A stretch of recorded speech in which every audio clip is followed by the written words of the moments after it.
বন্ধুরা সবাই কেমন আছেন? আজকে একটা রান্নার ভিডিও নিয়ে আসলাম আপনাদের সামনে।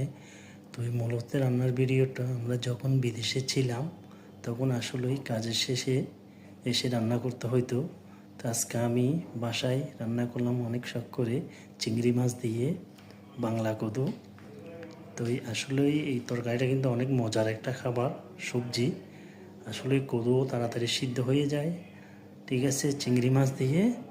আর তরকারিটা কিন্তু খেতে খুবই ভালো লাগে। তখন আমরা বিদেশে বন্ধুবান্ধব যারা ছিলাম একই রুমে সবাই সেম কাজটা করতাম, চিংড়ি মাছ দিয়ে বাংলা কদু পছন্দ করতাম।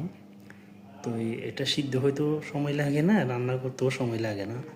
তো সেই জন্য চিন্তা করলাম আজকে বাসায় করি, মন চাইতেছে। তো আসলেই বিদেশে থাকতে হলে আপনি সবাই মিলেমিশে থাকতে হয়, একসাথে রান্নাবান্না করতে হয়, একসাথে খাওয়া দাওয়া করতে হয়।